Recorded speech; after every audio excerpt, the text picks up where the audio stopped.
Bonjour, mesdames et messieurs. Bienvenue à cette séance ordinaire du Conseil ce mardi 12 mai. Alors, les conseillers, conseillères, tous présents, sont à leur résidence et sont donc en ligne. Et nous avons aussi Madame Shirley Kennedy qui est en ligne avec nous. Donc, bienvenue à cette séance. En ouverture, si vous me le permettez, je voudrais souligner la semaine de la profession infirmière, donc du 11 au 17 mai. Et à cet effet, la Ville veut rendre hommage et exprimer vraiment toute sa reconnaissance à nos infirmières et infirmiers qui font un travail remarquable à tous les jours, en tout temps, et particulièrement à cette période de crise sanitaire. Alors, au nom de la Ville, merci de votre présence, toujours professionnelle, assidue et rassurante. L'ordre du jour ce soir, au point 3, l'adoption des derniers procès-verbaux. Ce sera donc la séance ordinaire du 14 avril et la séance extraordinaire du 16 avril. Au point 4, dans mes messages, je reviendrai bien sûr sur la pandémie. Au point 5, en développement économique, à 5.1, je ferai rapport de dossiers qui sont suivis très présentement. Et à 5.2, la réfection de l'aéroport pour une étude préliminaire. Au point 6, en développement culturel et communautaire, le rapport de la conseillère Mme Dolores Simard, suivi à 6.2 de MADA, Municipalité Amie des aînés, pour la formation d'un nouveau comité. Au point 7, en urbanisme et mise en valeur du milieu, à 7.1, le rapport du conseiller M. Mario Desbiens, suivi à 7.2 du rapport des permis de rénovation et de construction. Au point 8, en sécurité publique, le rapport du conseiller M. Richard Foster. Et à 8.2, les états financiers 2019 du service de sécurité incendie. Au point 9, en travaux publics, le rapport du conseiller M. Richard Foster. À 9.2, le remplacement de bornes-fontaines. À 9.3, l'acquisition de chambres de captation. Et à 9.4, signalisation de la zone scolaire. Au point 10, en tourisme, rapport de la conseillère Mme Gina Lheureux, suivi à 10.2, autorisation de dépôt pour un projet de la terrasse Harry Kébert. Au point 11, en hygiène du milieu, le rapport de la conseillère Mme Nadine Gagné. Au point 12, en loisirs et sports, le rapport de M. Guy Racine. Au point 13, en administration, à 13.1, l'approbation et le paiement des comptes. 13.2, le rapport du directeur général sur les contrats accordés. À 13.3, le rapport financier mensuel. À 13.4, les états financiers 2019 de la Ville de Forestville. À 13.5, le rapport de la mairesse sur la situation financière. À 13.6, accéder pour l'ajout d'un nouvel administrateur principal. À 13.7, la façade de l'hôtel de ville pour le paiement numéro 5. Au point 14, dans les affaires nouvelles, vous ajoutez à 14A, parcours d'art visuel, et à 14B, Gala Méritas du Centre d'études collégiales. Ce sera par la suite la période de questions et la fin de l'Assemblée. Est-ce que ce projet d'ordre du jour vous convient toujours? Adoption proposée. Gina. Madame Gina Lheureux. Dans les procès-verbaux, donc à 3.1, la séance ordinaire du 14 avril, vous avez reçu le compte-rendu, à moins qu'il y ait des corrections. Je suis dispensée d'en faire la lecture intégrale. Adoption proposée. Je propose Nadine. Madame Gagné. À 3.2, la séance extraordinaire du 16 avril, je veux juste en donner le sujet. Donc, à cette séance, il avait été question de la réfection de la salle Ginette Bessirois. Nous avions une facture qui était restée en suspens à la compagnie SBP Entrepreneur d'un montant de plus de 150 000 $. Et on comprendra qu'avec la pandémie, le contracteur avait encore davantage besoin de ses liquidités. Alors, les travaux ayant été faits, l'évolution ayant été constatée, donc nous avons fait une assemblée extraordinaire pour émettre donc le paiement de cette facture de 150 203 $. C'est le procès-verbal donc de cette séance extraordinaire. Adoption proposée. Madame Dolores Simard. Au point 5, au point 4, pardon, dans mes rapports, dans le rapport de la mairesse, premièrement, au niveau du COVID-19. Alors, ça fait déjà plus de 8 semaines et maintenant, tous ensemble, nous entrons dans une autre étape qui est celle de l'ouverture graduelle des secteurs d'activité avec, bien sûr, les mesures de protection obligatoires.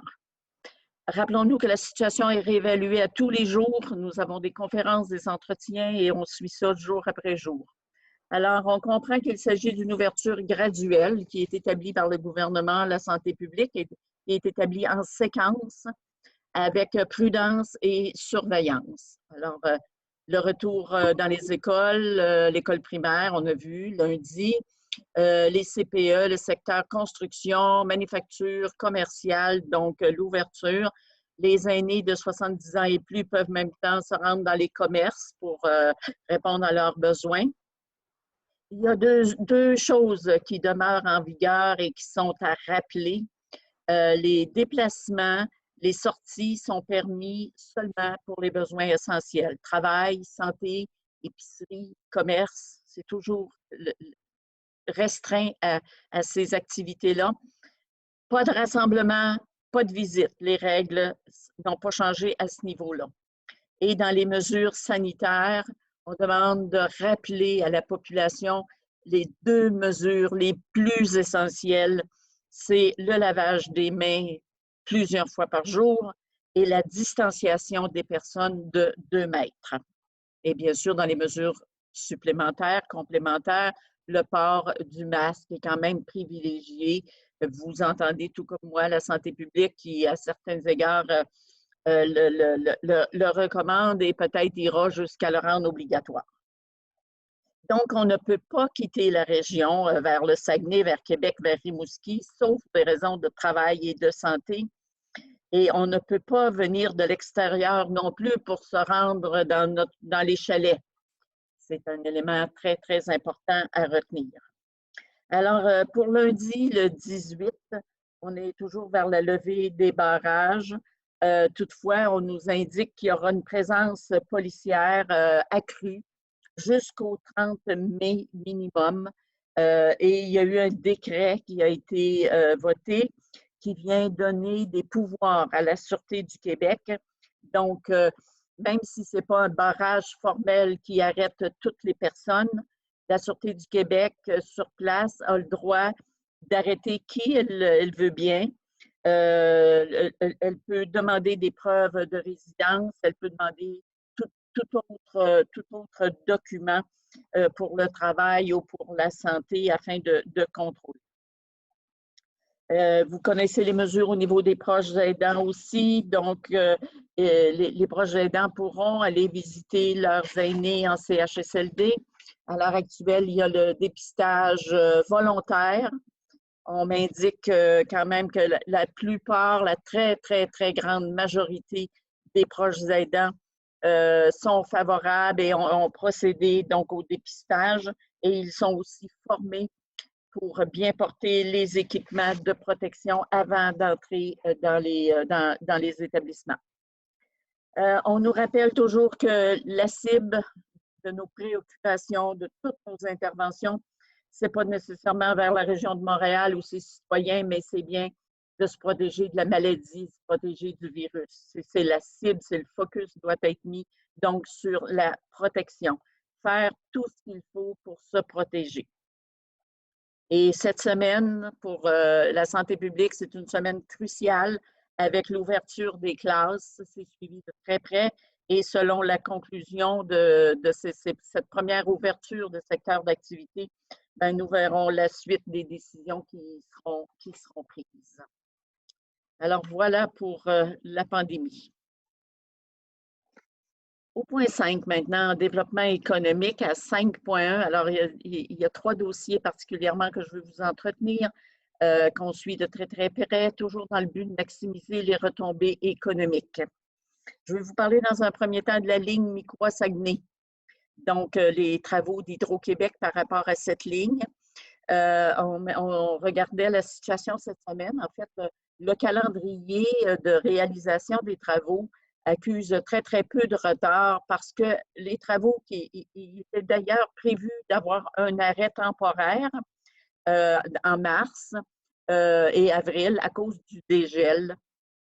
Donc, à toute fin pratique, la reprise qui va se faire au cours de la semaine prochaine, mi-mai jusqu'au début du mois de juin, c'est à peu près dans le calendrier avec très, très peu de retard.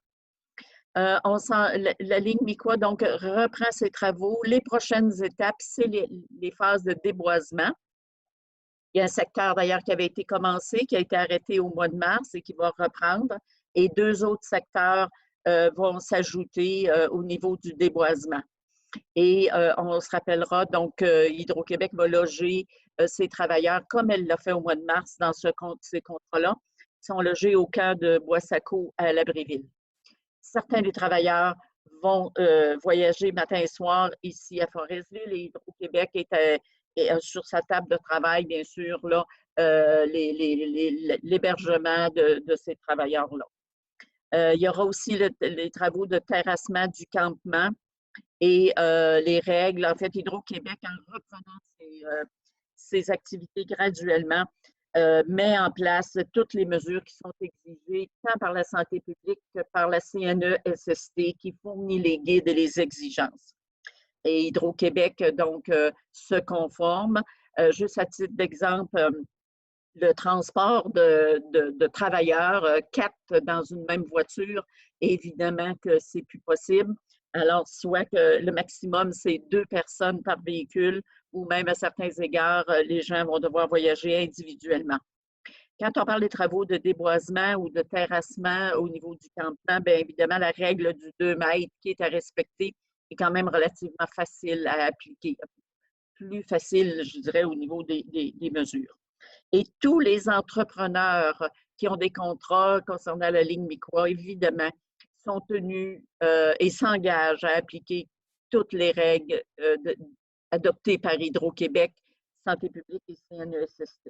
Et donc, il y aura par Hydro-Québec des inspections quotidiennes, évaluation et réévaluation à tous les jours de l'avancement et des règles.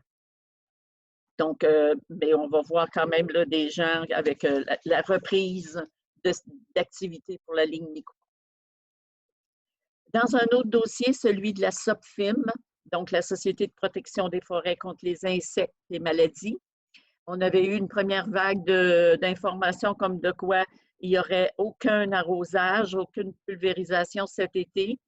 Il y a eu des représentations qui ont été faites sur l'impact que ça aurait au niveau de nos forêts s'il y avait une année d'absence.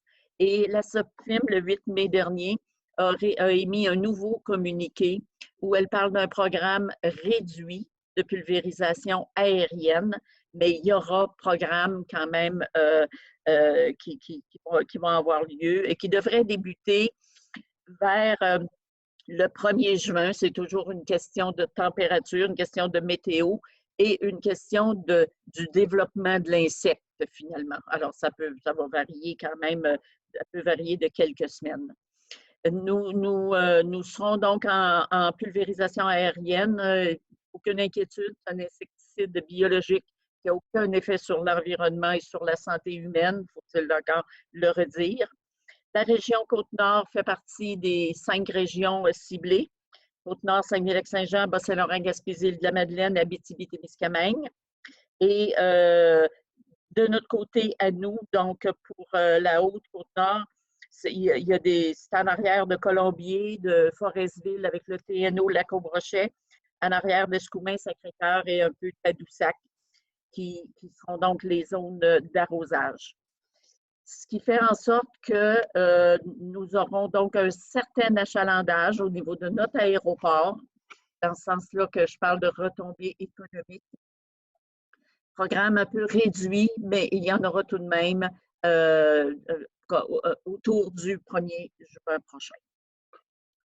Voilà pour ce dossier. Et un dernier suivi, celui de la rampe de mise à l'eau. La réfection de la rampe de mise à l'eau ne pourra fort probablement pas débuter en juin, tel que nous l'avions planifié. Nous avons des exigences du ministère de l'Environnement qui nous obligent à compléter une étude de caractérisation des plantes aquatiques présentes à proximité de la rampe et dans la baie. D'ailleurs, un peu plus tard dans l'Assemblée, on va voir qu'il y a un mandat qui a été donné pour réaliser cette étude pour les prochaines semaines, déposer son rapport pour que nous puissions poursuivre notre projet de réfection. Alors, on ira aussi vite que possible, mais on doit réaliser cette étude. J'amène ce sujet parce que l'état actuel de la rampe, et ça peut être visualisé aisément, là, s'est grandement détérioré durant l'hiver et à l'heure actuelle, la sécurité est compromise.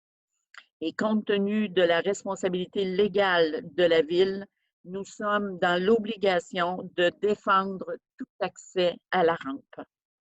Ce n'est pas de gaieté de cœur, mais il faut rappeler que la Ville ne peut pas se soustraire à sa responsabilité légale d'assurer la sécurité. Et nous sommes conscients que certains en ont besoin et soyez assurés que nous ferons le nécessaire pour que l'accès revienne le plus rapidement possible, mais nous devons absolument rendre la rampe conforme et on le fera au cours des prochaines semaines, prochains mois. On vous tiendra au courant. Voilà donc l'évolution de ces 3 dossiers. Au point 5.2 maintenant, la réfection de l'aéroport, étude préliminaire pour facture.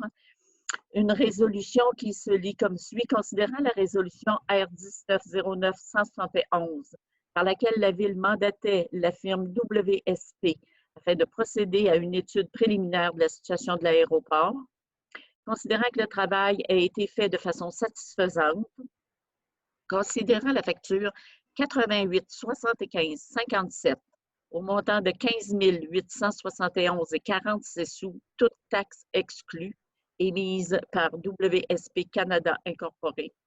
Il y a donc résolution d'autoriser le paiement de la facture 88 75 57 à WSP Canada Incorporé au montant de 15 871 et 47, toutes taxes exclues. Qui propose? Proposé par M. Racine. Merci. En développement culturel et communautaire, maintenant, à 6.1, le rapport de la conseillère Mme Dolores Simard. Bonsoir. Bonjour à tous et à tous. La Ville de Forestville est fière de collaborer à l'excellente initiative du Centre d'action bénévole Le Nordais qui fabrique depuis quelques semaines des masques artisanaux qui seront distribués gratuitement aux personnes de Forestville âgées de 70 ans et plus. La Ville contribue en défrayant les coûts du matériel alors que des couturières et couturiers bénévoles se chargent de la confection. Le modèle et les patrons de masques a été gracieusement offert par une équipe de gens de Portneuf, dont Mme Nadine Aymon et Mme Marie-France Dréan. Les détails de la distribution seront annoncés sous peu. Les personnes n'ont pas besoin de faire la demande, comme nous avons déjà toute la liste de la population visée. Les masques seront donc distribués avec un mode d'emploi et nous vous rappelons que ceux-ci ne visent pas à remplacer les autres consignes comme la distance de 2 mètres et le lavage des mains. Nous tenons donc à remercier le Centre d'action bénévole et toutes les personnes qui ont contribué de près ou de loin à cette action innovante. Nous tenons à vous rappeler que les responsables du Centre d'action bénévole offrent divers services, dont les commissions épicerie pour les aînés de 65 ans et plus. Vous téléphonez au 418-587-4226. Pas trop lente pour les aînés de 65 et plus, du mardi au vendredi inclusivement. Le coût est de 6 $ par repas. Transport d'accompagnement médical pour les rendez-vous.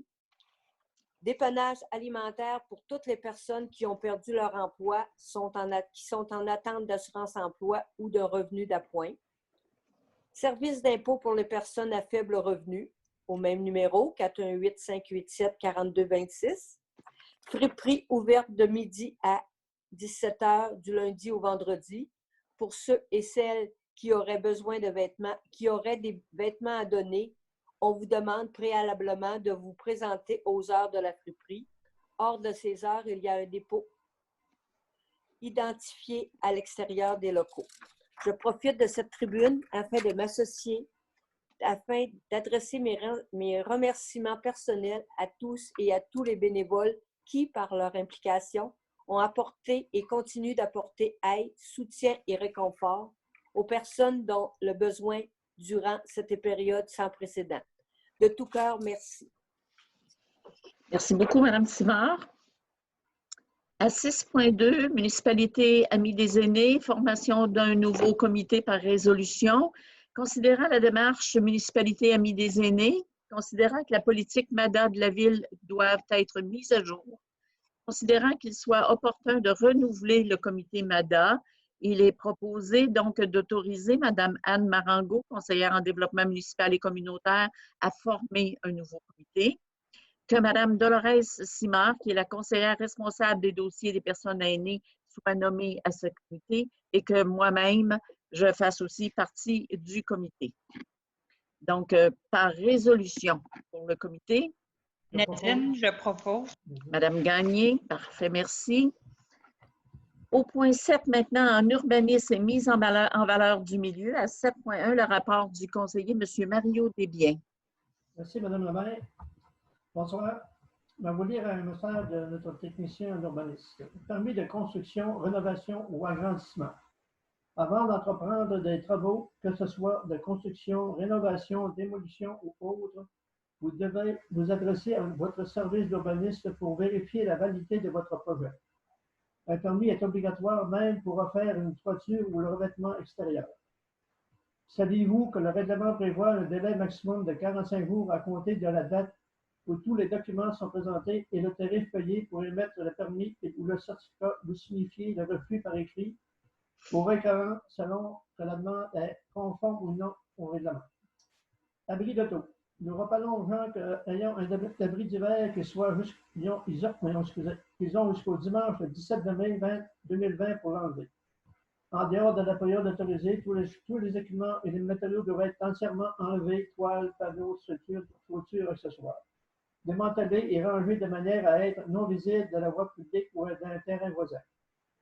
Pour de plus amples informations ou toute autre question, n'hésitez pas à contacter le service d'urbanisme au 418-587-2285, poste 5101. Comme mes collègues, je prends quelques secondes afin de m'adresser à nos enfants qui se sont sûrement ennuyés de leurs amis, de leurs professeurs. Aujourd'hui, certains d'entre vous avaient commencé l'école. Vous pouvez faire en sorte que tous les efforts que vous avez faits durant les dernières semaines n'aient pas été faits en vain.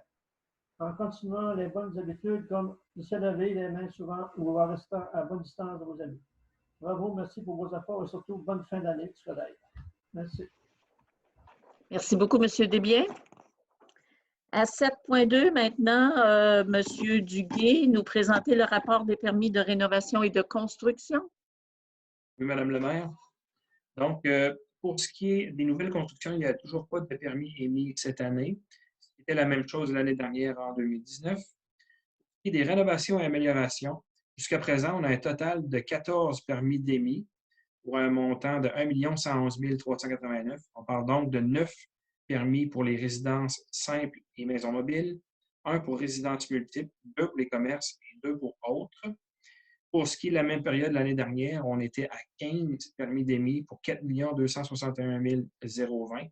Et à ce moment-là, si je ne me trompe pas, il y avait la salle de spectacle qui faisait partie de ces projets-là, qui vient expliquer le grand écart en valeur, si on peut dire, entre l'année 2020 et 2019. Voilà, merci beaucoup. Donc, résolution pour accepter ce rapport. Proposé. Qui propose? Monsieur Desbiens. Merci beaucoup. Au point 8 maintenant, en sécurité publique. 8.1, le rapport du conseiller, M. Foster. Merci, Madame la maire. Je vais vous lire, comme d'habitude, le rapport de Marie-Pierre Dufour, notre préventionniste. Interdiction de feu à ciel ouvert. Le service de sécurité incendie de Forestville informe la population qu'il est interdit à compter de ce jour, d'effectuer des feux à ciel ouvert sur l'ensemble du territoire conformément aux exigences de la SOPFEU. Le ministère des Forêts, de la Faune et des Parcs du Québec interdit les feux à ciel ouvert en forêt ou à proximité afin de préserver la capacité opérationnelle de la SOPFEU et des services de sécurité incendie durant ce temps de pandémie. Cette décision s'applique aux feux de joie et aux feux d'abatis. Les feux d'abatis, c'est vos branches ou vos vieilles feuilles. Ils sont interdits jusqu'à nouvel ordre sur l'ensemble du territoire. Cette interdiction s'applique également à toute personne ayant déjà obtenu un permis du service d'incendie toujours valide. Si vous possédez un foyer muni d'un pare-étincelle avec ouverture minimale de 1 cm, 1 cm, c'est pas gros, c'est pour pas que les étincelles passent. Disposé sur un pavé ou sur un sol dégagé ou en terre battue ou gravier, vous pouvez continuer à l'utiliser. Vous pouvez utiliser votre appareil tout en respectant les consignes de sécurité. N'oubliez pas qu'il est important de conserver les normes de distanciation sociale et que les rassemblements extérieurs sont permis lorsqu'il s'agit des occupants d'une même résidence seulement. Voilà, Madame la maire. Merci beaucoup, M. Foster. À 8.2, maintenant, les états financiers 2019 du Service de sécurité incendie, donc qui vous ont été déposés.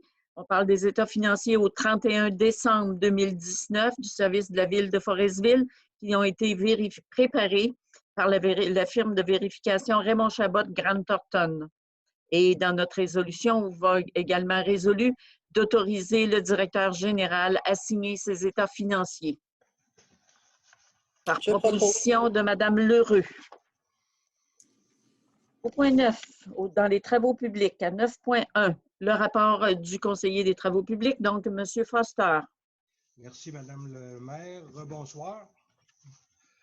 Le printemps est arrivé et nous avons hâte que la neige soit fondue afin de profiter de nos terrains. Nous avons remarqué que certaines personnes avaient pris l'habitude de souffler leur neige dans la rue pour qu'elle fonde plus vite. Nous vous demandons d'éviter de faire cette pratique. Ça nuit aux opérations de nettoyage des rues. Les employés des travaux publics ne peuvent nettoyer les rues pleines de neige. Et, pire encore, seraient obligés de revenir nettoyer la rue une deuxième fois après que les citoyens aient soufflé ou pelleté leur neige pleine de sable dans la rue. Le nettoyage des rues est une opération importante, comme elle permet aux piétons et cyclistes de circuler sécuritairement. De plus, c'est une opération coûteuse, aux alentours de 10 000 pour nettoyer nos rues. On demande donc aux gens de faire preuve d'altruisme et de garder la neige sur leur terrain. Aussi, certains citoyens ont pris la fâcheuse habitude d'arroser leur neige avec de l'eau afin de la faire fondre plus vite. Prenez note que la ville sévira dans ce cas-là aussi. Le traitement de l'eau potable est très onéreux, sans compter que cela est du gaspillage d'une ressource inestimable. Finalement, pour un deuxième mois d'affilée, la ville vous rappelle qu'en tout temps, et encore plus durant cette pandémie, il est interdit de jeter des lingettes humides dans les toilettes. Donc, qu'il s'agisse par exemple de lingettes pour bébé, de lingettes désinfectantes de style Lysol ou autre, il est interdit de les jeter dans les toilettes. Vous devez obligatoirement les jeter dans la poubelle. Le fait de jeter les lingettes dans la toilette occasionne des blocages de pompes et des interventions plus fréquentes des travailleurs des travaux publics, en plus de bris qui peuvent être très chers, qui seront payés par les contribuables, sans compter les débordements d'eau usée dans la nature. Juste pour vous donner un petit exemple, là, les pompes qu'on a, nous, pour faire le traitement des eaux usées, ça coûte entre 10 000 et 25 000 $. On en a des moins chers, mais on en a des plus chers, mais la plupart, c'est des pompes qui coûtent en moyenne 20 000 $. Fait que imaginez-vous, là, s'il faudrait que, en tout cas, que ce soit que les pompes brisent juste parce qu'on a négligé de ramasser nos lingettes, ben, c'est tous les contribuables qui vont payer pour. On aimerait bien, en tout cas, on ne vous demande pas ça pour le fun, on vous demande ça, c'est parce que c'est un problème. On vous fait confiance. Je profite de ces quelques instants pour vous rappeler que bien que, bien que les dernières semaines aient été longues et que les efforts demandés étaient difficiles, nous commençons à voir la lumière au bout du tunnel et que bientôt, nous pourrons tous retrouver une vie un peu plus normale. Merci, Madame la maire. Merci, M. Foster. À 9.2, résolution pour remplacement des bornes fontaines. On a déjà passé une résolution, mais c'est une rescission de la résolution qui portait le numéro R 200310-66. Donc, considérant cette résolution par laquelle la Ville de Forestville acceptait les soumissions 350413 et 350416 de l'entreprise BCM Infrastructure pour 5 bornes, fontaines et équipements qui étaient au coût de 22 785,85 $, toutes taxes exclues. Considérant que le règlement de gestion contractuelle portant le numéro 2018-281 permet l'achat de gré à gré et ce conformément au seuil décrété par la loi. Considérant la recommandation du directeur du service des travaux publics à l'effet qu'il serait nécessaire de remplacer 9 bornes fontaines en 2020 plutôt que les 5 initialement prévues. Considérant les soumissions 350413 et 350416 amendées et 350825 de l'entreprise BCM Infrastructure au montant total de 43 939,89 $, toutes taxes exclues. Il y a donc proposition ici pour rescinder la résolution 2003-10-66, d'accepter les soumissions 350413, 350416 amendées et 350825 de l'entreprise BCM Infrastructure pour faire l'acquisition de 9 bornes fontaines et les vannes qui sont nécessaires pour un montant total à ce moment-là de 43 939,89 $, plus les taxes applicables. Donc, au lieu de 5, tel qu'on l'avait résolu auparavant, le directeur des travaux publics considère que c'est 9 qui devront être changés en 2020. Proposé donc par M. Richard Foster. Toujours dans les travaux publics, les chambres de captation, par résolution aussi. Considérant que le service des travaux publics aura effectué plusieurs travaux, notamment d'installation de 12 chambres de captation.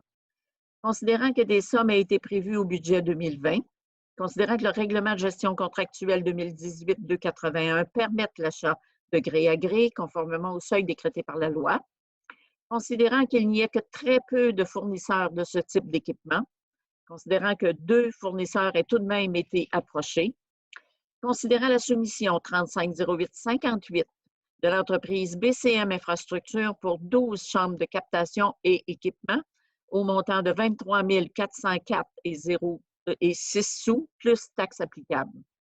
Considérant que la soumission 350858 soit à la fois conforme et la plus basse. Il y a donc résolution pour accepter la soumission 350858 de l'entreprise BCM Infrastructure pour faire l'acquisition de 12 chambres de captation et les équipements qui sont nécessaires pour un montant total de 23 404,06 $, plus taxes applicables. Par proposition. Je propose, Mario. De M. Desbiens. Merci. Et à 9.4 maintenant pour la signalisation de la zone scolaire. Considérant les recommandations du comité de sécurisation, recommandations qui ont été faites à la Ville, considérant qu'il soit opportun de redéfinir et d'augmenter la signalisation de la zone scolaire autour des écoles Saint-Luc et la Polyvalente des Rivières dans un objectif d'une sécurité accrue. Considérant que des sommes ont été prévues au budget 2020, considérant que le règlement de gestion contractuelle 2018-281 permette l'achat de gré à gré, conformément au seuil décrété par la loi, considérant que 2 fournisseurs aient tout de même été approchés, considérant la soumission 4068-9 de l'entreprise Signalisation Lévis Incorporée pour des panneaux et autres équipements au montant de 8 805,35 $, plus les taxes applicables. Considérant que la soumission 40 689 soit à la fois conforme et la plus basse, Il y a donc résolution pour accepter la soumission 40689 de l'entreprise Signalisation Lévis Incorporée pour faire l'acquisition des panneaux et équipements pour un montant total de 8 805,35 sous plus taxes applicables. Alors, c'est le projet de sécurité dans la zone scolaire et dans les approches des écoles. Proposé par Mme Simard. Merci. Au point 10 maintenant, en tourisme à 10.1, le rapport de la conseillère Mme Gina Lheureux. Bonsoir, Madame le maire. Bonjour à toutes et à tous. En ce qui a trait aux activités touristiques, beaucoup de questions restent encore sans réponse. Mais nous vous assurons que nous travaillons maintenant à préparer la saison estivale 2020. En ce qui a trait au camping, nous sommes en lien avec Camping Québec afin de déterminer quelles seront les mesures spécifiques à mettre en place pour cette activité. Une partie de l'équipe est déjà à mettre en place des mesures identifiées par Camping Québec et à préparer le site qui n'a absolument rien à perdre, n'a perdu de son charme.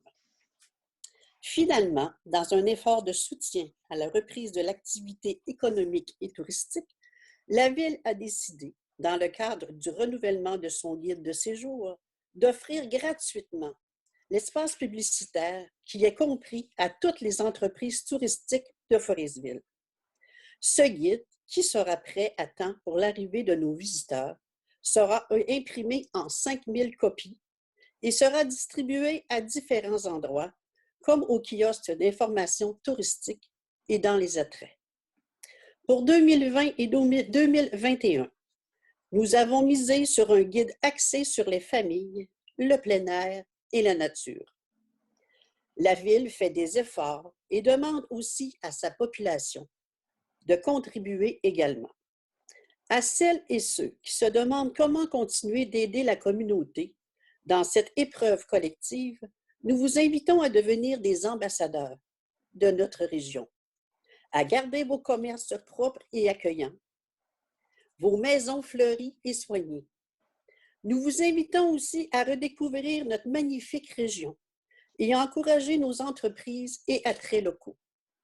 Chaque dollar que vous dépensez ici restera ici, maintiendra des entreprises et des emplois ici. Ainsi, nous garderons nos jeunes ici. Merci, c'est tout pour moi. Merci, Mme Lheureux. À 10.2, donc, dépôt d'un projet dans la PSPS, une résolution pour la terrasse Harry Québert. Considérant qu'en 2017 a eu lieu le tournage de la série télévisée La vérité sur l'affaire Harry Québert, considérant qu'il soit opportun de profiter des retombées et de la visibilité que ce tournage a eu pour la ville de Forestville, considérant qu'une terrasse, qui va s'appeler la terrasse Harry Québert, constitue un excellent moyen pour mettre en valeur le lieu de l'événement.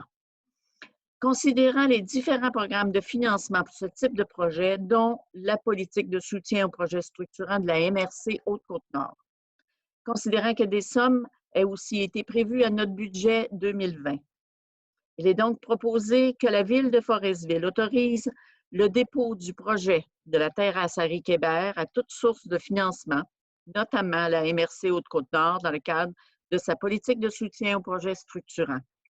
Que soit confirmé l'engagement de la Ville à payer sa part des coûts admissibles au projet, que soit confirmé l'engagement de la Ville à respecter tous et chacun des paramètres des différents programmes pour lesquels le projet sera déposé, que le directeur général soit autorisé à signer pour et au nom de la Ville tous les documents relatifs au projet. Alors, c'est le projet qu'on a parlé, donc, de nommer la plage Harry Québert et de faire une terrasse sous forme de gazebo avec aux couleurs de la maison Harry Québert et avec des panneaux d'interprétation, photos et textes à l'appui. Donc, par résolution de Mme Lheureux. Ça va toujours pour tous? Oui. Au point 11, maintenant, dans le secteur de l'hygiène du milieu, le rapport de la conseillère Mme Nadine Gagné. Merci, Madame la maire. Bonjour à tous et à toutes. Plusieurs citoyennes et citoyens ont contacté la Ville afin de savoir quand aura lieu la collecte des encombrants, communément appelés les ordures monstres. Pour Forestville, la collecte aura lieu dans la semaine du 1er juin. Pour celles et ceux qui voudraient utiliser les services de l'éco-centre de Portneuf-sur-Mer, qui n'est qu'à quelques kilomètres d'ici, vous pouvez vous y rendre du mardi au samedi de 9h30 à 16h. On demande aux gens de faire preuve de patience et de courtoisie afin que les visites se fassent de façon respectueuse, sécuritaire et efficace.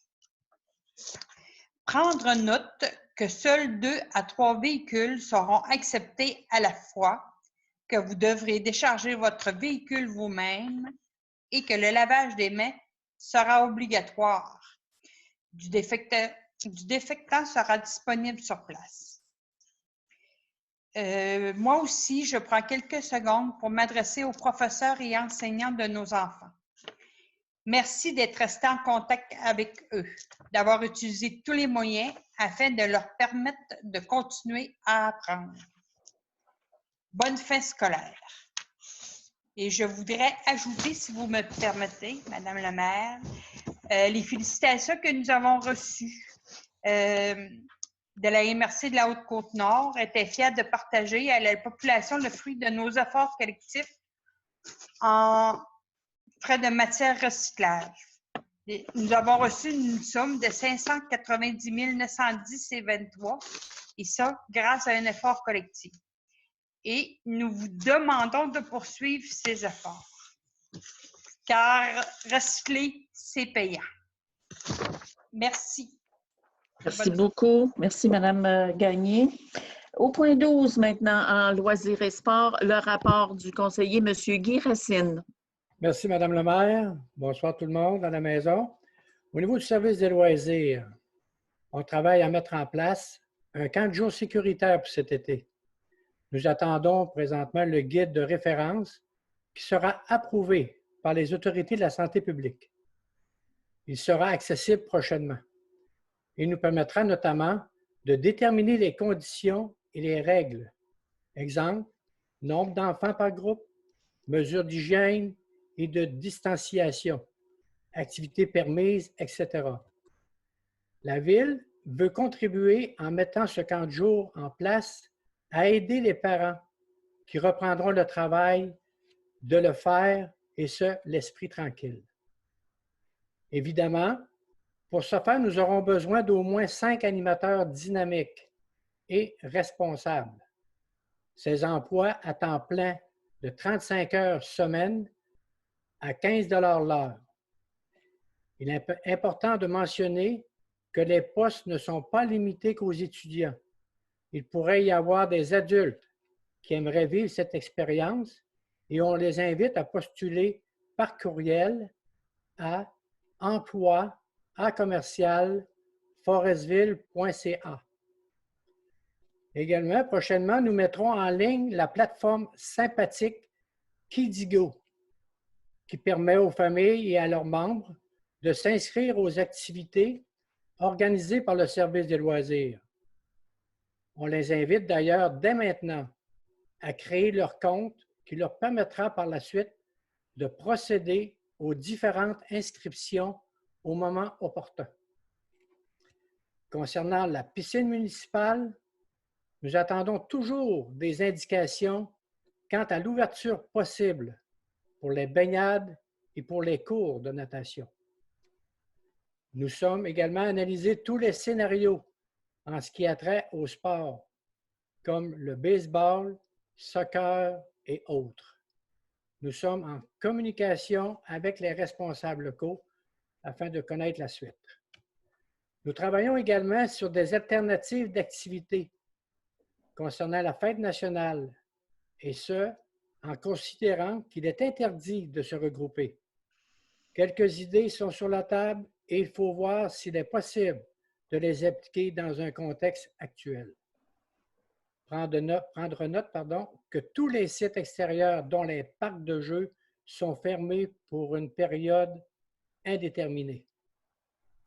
Comme le reste du Conseil, je prends quelques instants afin de remercier toutes les personnes qui ont respecté et qui continuent de respecter des consignes sanitaires. Grâce à vous tous, la région et la ville se tirent bien jusqu'à maintenant de cette pandémie. Merci encore et c'est tout pour moi. Merci. Bonne fin de soirée. Merci beaucoup, M. Racine. On va passer au bloc 13, qui est l'administration. Donc, dans un premier temps, 13.1, l'approbation et le paiement des comptes. Donc, comme je le rappelle, les conseillers et conseillères ont eu accès à la liste des comptes avec tous les documents qui prouvent les dépenses, à moins qu'il y ait de nouvelles questions. Donc, l'approbation des comptes de la ville par résolution. Je propose, Mario. Monsieur Mario Desbiens. Ça va pour tous? À 13.2, le rapport du directeur général sur les contrats accordés. Donc, la résolution se veut comme suit. Considérant que la ville de Forestville a adopté le règlement 2018-281 relatif à la gestion contractuelle, considérant que selon l'article 33 de ce règlement, le directeur général a le pouvoir de passer les contrats nécessaires afin d'exercer la compétence qui lui est dévolue par ce règlement au nom de la ville. Considérant que selon l'article 36, le directeur général doit faire un rapport à la séance ordinaire suivant l'accord des contrats. Donc, je vais demander à M. Duguay de nous faire la présentation des contrats qu'il a accordés au 12 mai. Madame Anctil, donc un peu moins de contrats ce mois-ci que les autres. Quand même 4 contrats que j'ai accordés en date du 22 avril 2020. Un premier contrat à Laboratoire d'expertise de Québec pour une opinion géotechnique du talus et de la prise d'eau et de la première avenue.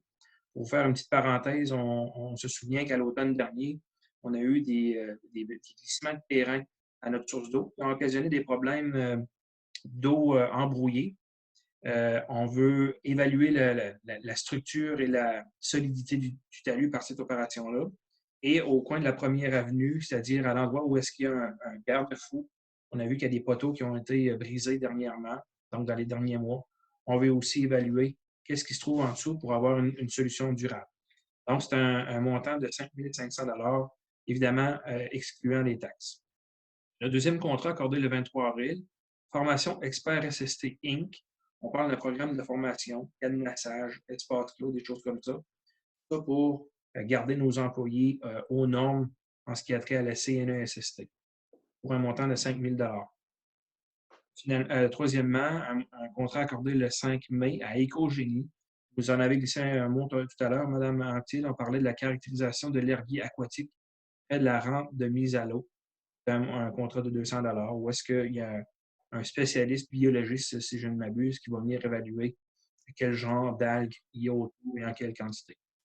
Finalement, toujours le 5 mai, TDA, groupe conseil, on parle du projet de la salle Ginette Bessirois, ses différents amenants au mandat d'ingénierie. Donc, à travers les mois, vous avez vu qu'il y a eu plusieurs changements au niveau du chantier. À chaque fois qu'il y a des changements, les spécialistes, dont les ingénieurs, doivent apporter des correctifs au travail. Et c'est ces contrats-là qu'on accepte aujourd'hui pour un montant de 5 431,51 $. Et donc, par cette résolution constitue nous confirmons, donc une confirmation des contrats qui ont été accordés par notre directeur général, M. Richard Duguay.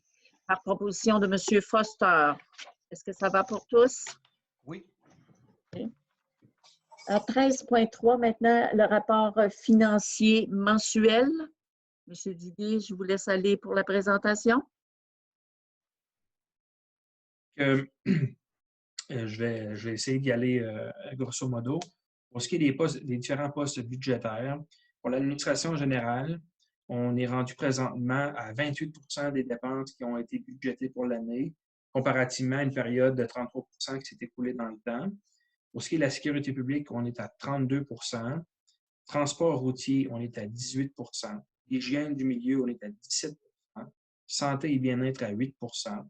Aménagement, urbanisme et développement, on est à 15 %. Loisirs et culture, 24 %. Frais de financement, le seul dépensement, si on peut le dire, on est à 36 %. Les activités d'investissement à 22 %.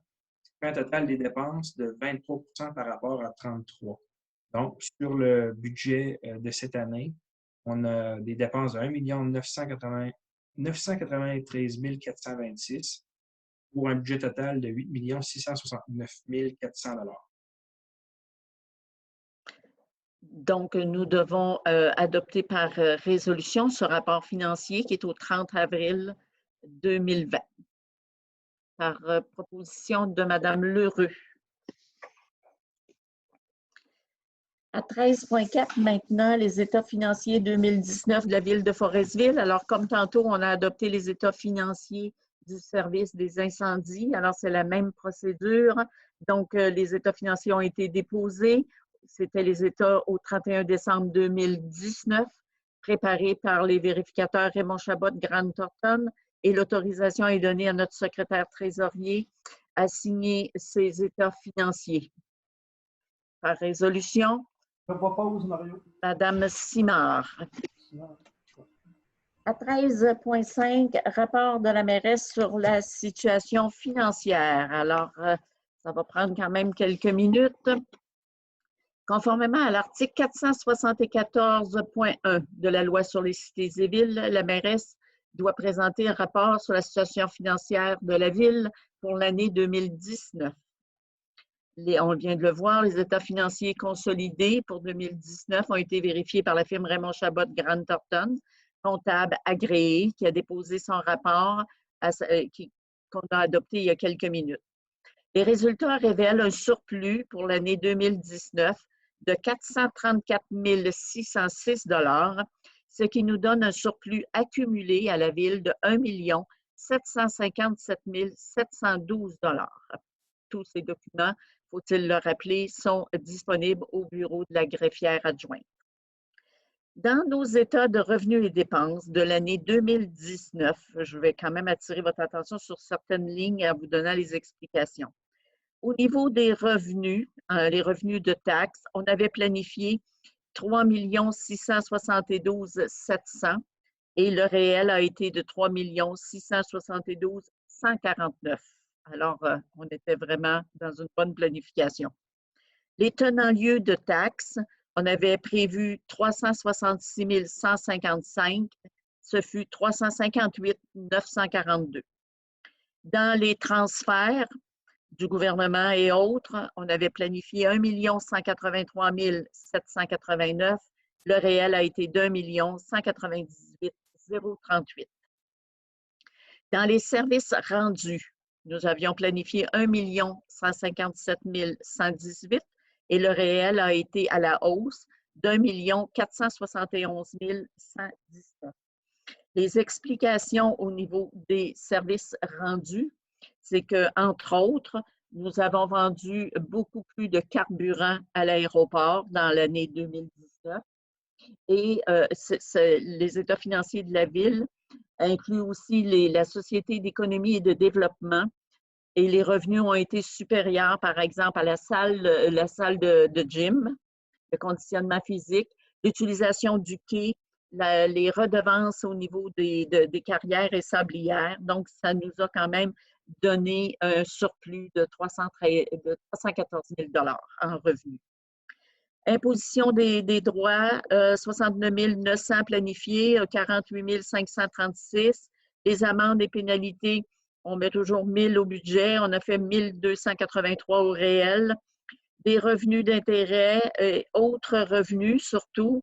Autres revenus, on avait planifié 168 600. Le réel a été de 214 635. Particulièrement, c'est qu'on a eu des subventions pour le 75e anniversaire.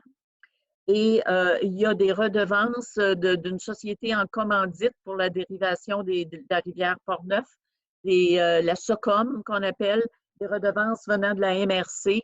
D'une année à l'autre, on n'en connaît pas nécessairement le montant exact. Et ça a été supérieur donc à ce qui nous a été, ce qu'on avait planifié. On a aussi fait des ventes de terrain, ventes d'actifs et la Correc, le 911, a fait aussi un partage de ses surplus. Donc, tout ça nous a amené autres revenus supplémentaires, donc d'un montant de 46 000 $. Donc, maintenant, au niveau des dépenses en administration générale, on avait planifié 1 072 000. Le réel des dépenses a été de 760 459. L'explication, c'est qu'il y avait dans ces chiffres-là planifié la dépense de la façade de l'hôtel de ville qui n'a pas été entièrement payée sur le budget de 2019. Et il y a eu aussi des postes, celui de notre directeur, par exemple, où il y avait aussi Mme Catherine Simard qui nous a quittés en cours d'année, puis tout ça, et qui a fait en sorte, donc, qui est venu changer un peu la dépense en administration générale. En sécurité publique, on avait planifié 1 164 900. Le réel a été à 1 176 565, donc à peu près égal. En transport, on avait planifié 1 418 100 $. Le réel à 1 519 742. Au niveau des transports, la différence de près de 100 000, c'est le carburant à l'aéroport. Tantôt, on avait les revenus supplémentaires, mais évidemment qu'on l'a dans les dépenses supplémentaires aussi. Il faut le faire venir et le payer.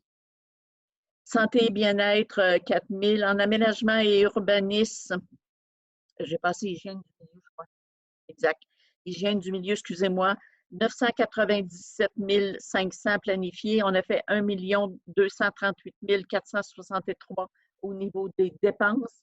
Il y a un grand amortissement sur nos équipements, sur toute notre flotte de machinerie qui est passé dans cette année. Il y a eu des réparations aussi, il y a eu des achats. Donc, c'est à ce niveau-là que ça a fait une variable. En aménagement, urbanisme et développement, 513 100 pour 403 373. En fait, en aménagement, le principal changement, c'est qu'on avait prévu 50 000 $ pour un professionnel en urbanisme pour venir nous accompagner dans l'élaboration du plan d'urbanisme de la ville. Mais ça a été mis en attente parce qu'il faut absolument que le plan d'aménagement de la MRC soit complété, adopté, et par la suite, chacune des municipalités peut faire son plan d'aménagement et d'urbanisme. Alors, on avait prévu le 50 000 qui n'a pas été dépensé en 2019, mais évidemment que ce n'est que partie remise au moment, probablement pour 2020. C'est ce qui explique les écarts. En loisirs et culture, on avait prévu 950 000. Le réel a été à 1 417 684. Là aussi, il y a de l'amortissement et il y a aussi toute la partie de la Société d'économie et de développement qui gère la salle de conditionnement physique, le salon de quilles. Donc, tout ça vient rentrer dans les états financiers de la ville, dans les états vérifiés à la fin de l'année. Alors, le total des dépenses qui avait été planifié pour 6 249 400 a été de 6 628 353. Donc, voici les surplus. La rémunération des membres du conseil.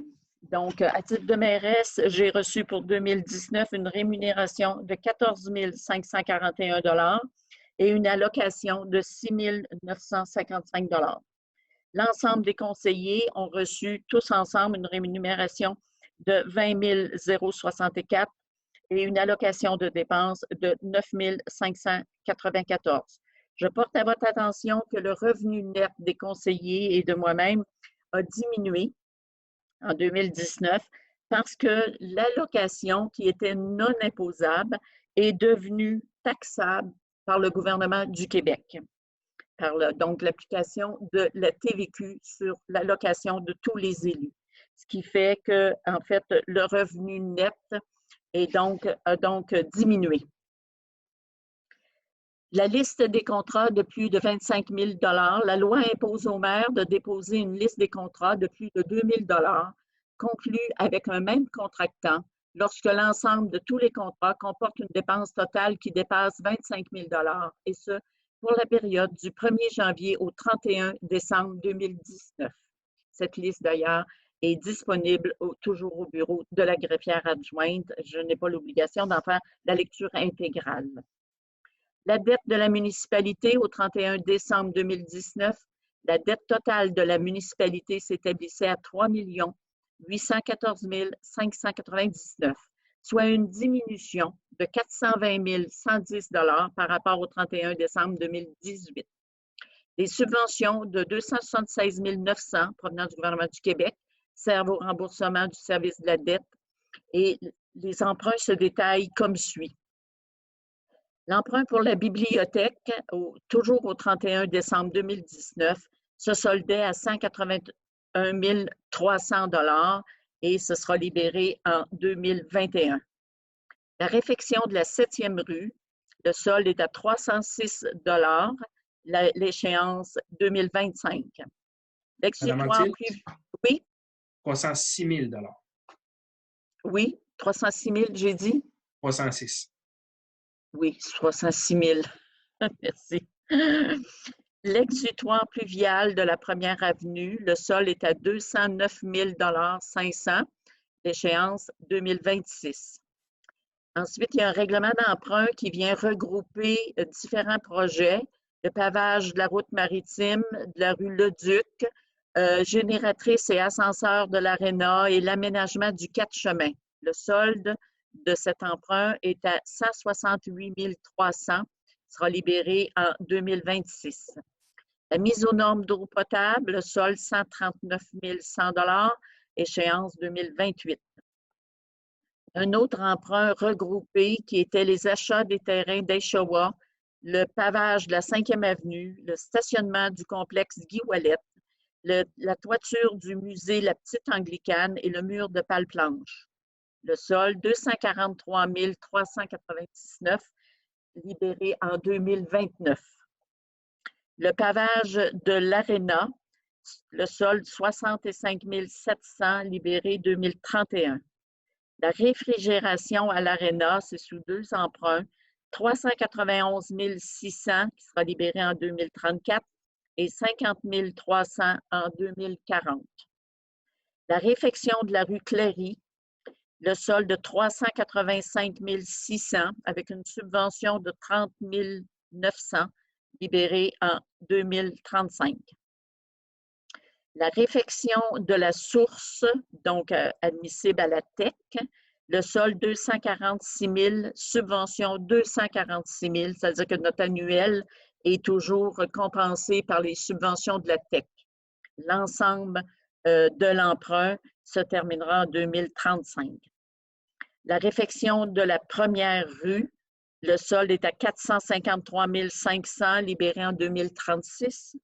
Et la revitalisation de la première avenue, le solde est à 974 300, libéré en 2043. Donc, le total des emprunts de 3 814 599, moins les subventions du gouvernement de 276 900 $.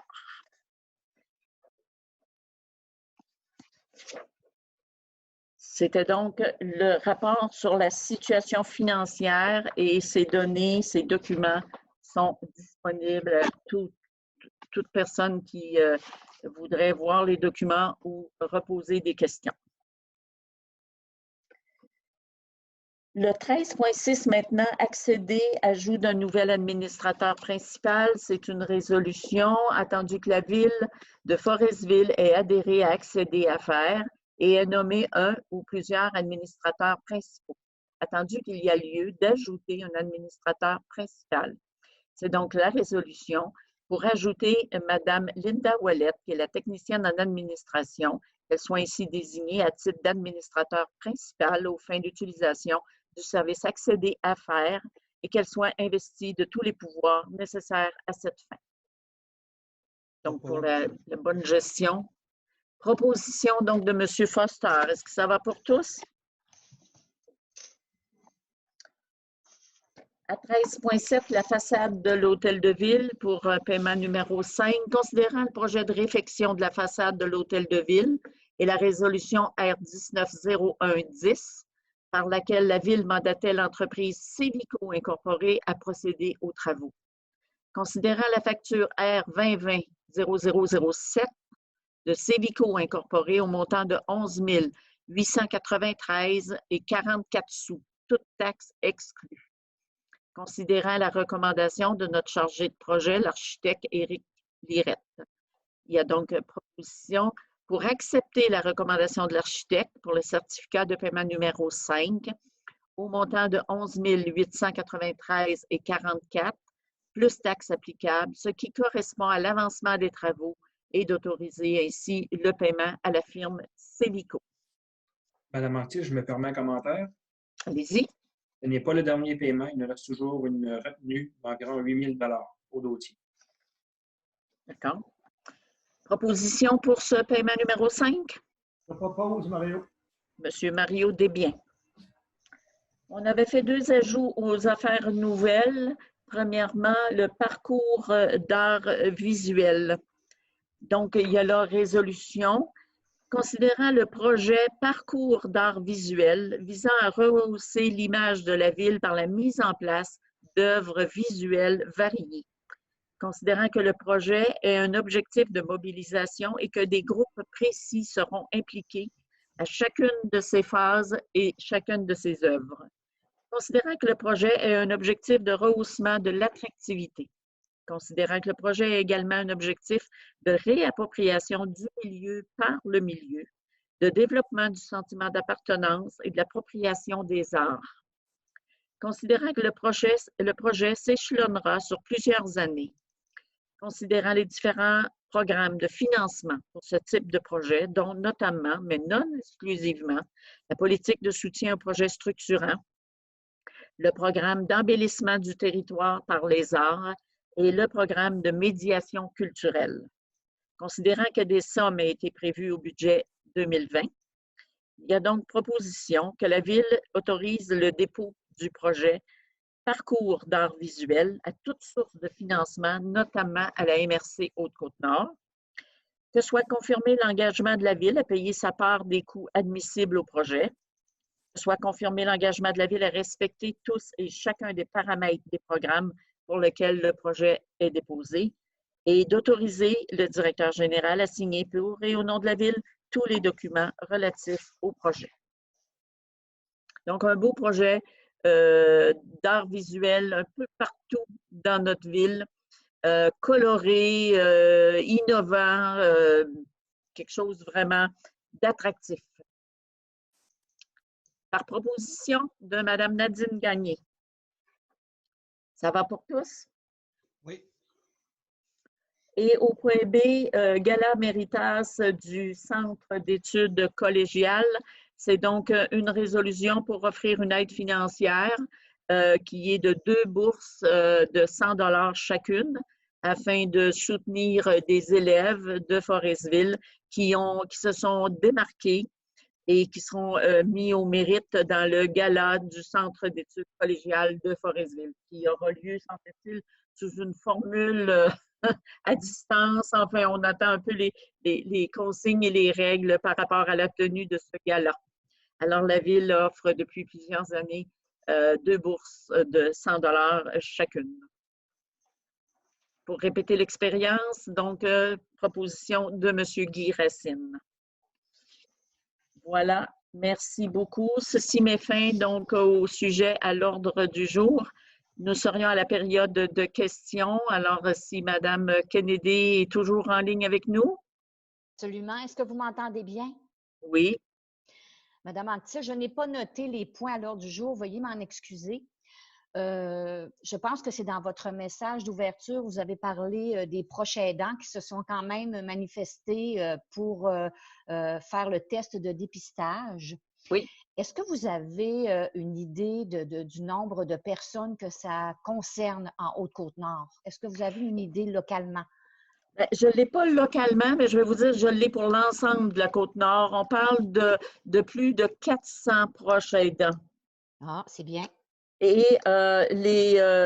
j'ai dit qu'il y avait le dépistage sur une base volontaire, mais on parle de moins de 10 personnes qui auraient refusé le dépistage.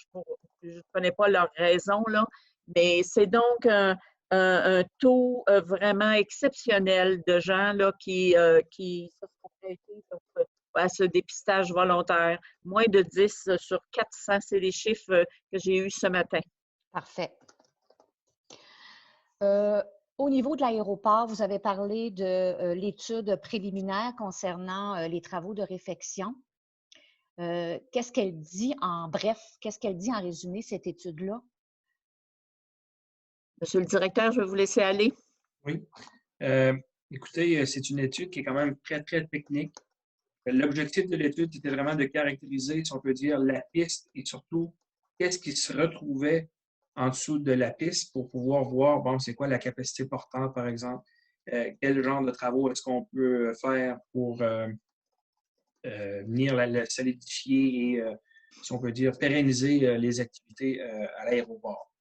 Donc, pour ce qui est des résultats finaux, je ne suis pas ingénieur, malheureusement. Je serais très, très mal à l'aise de vous faire des commentaires. Ce que je peux vous dire, c'est que on attend des résultats quand même finaux.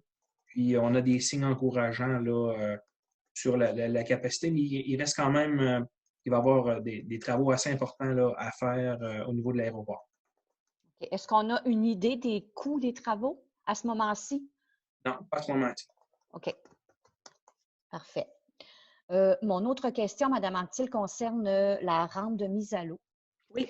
Est-ce que vous envisagez une alternative pour les cueilleurs pour la saison qui vient ou ils vont devoir se trouver un autre endroit? Malheureusement, comparé à l'année dernière où on avait effectivement trouvé une certaine voie de passage, si vous me permettez l'expression, cette année, le constat dans la très grande, la détérioration vraiment marquée que l'hiver nous a apporté, on a du visuel à l'appui, c'est qu'on ne peut plus avoir d'accès. Vraiment, la sécurité est compromise. Et il n'y a pas de plan B, sinon celui de promettre de faire le plus rapidement possible. Mais pour le moment, nos responsabilités, comme je l'ai dit, font en sorte qu'on ne peut pas soustraire de nos responsabilités et que ce serait plus qu'hasardeux. Ça nous est défendu au niveau de, je pense qu'on mettrait en danger les utilisateurs et leur équipement. Est-ce que vous pouvez me répéter, Mme Anctil, le nom de l'étude précisément que vous devez faire à la demande du ministère de l'Environnement? Oui, c'est une étude de caractérisation des algues. Des algues. Ben, on parle de l'herbier aquatique. OK.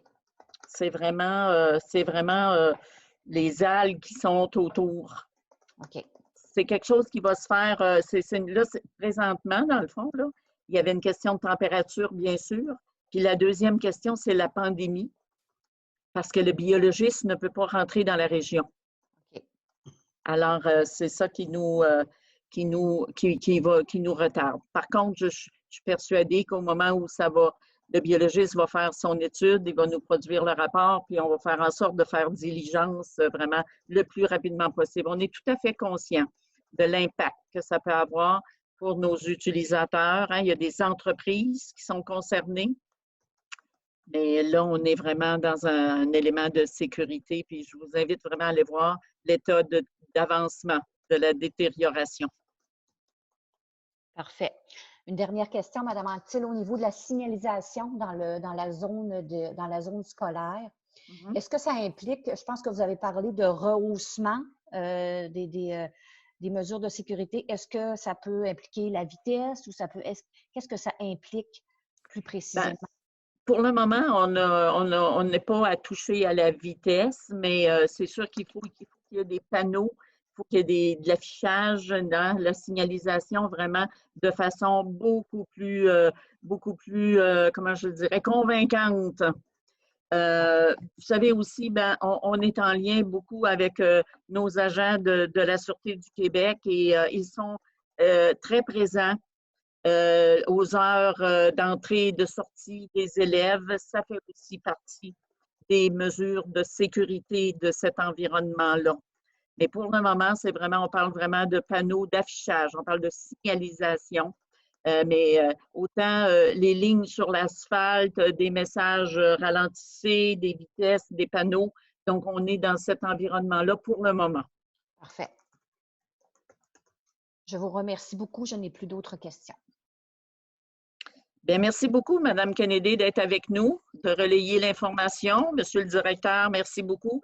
Mesdames et messieurs les conseillers, malgré la pandémie, je pense qu'on devient quand même des experts des moyens électroniques qui nous permettent de continuer l'évolution de nos projets et de rendre des comptes à nos citoyens aussi sur l'avancement de tous nos travaux. Alors, malgré tout, je pense qu'on continue de faire un beau travail et de pouvoir le communiquer. Merci beaucoup de votre disponibilité et de votre présence. Fin de la rencontre, donc par résolution proposée. Propose. Monsieur Foster. Merci beaucoup, mesdames et messieurs. Bonjour aux citoyens à la maison qui nous ont écoutés. Au revoir tout le monde. Au revoir. Salut bien.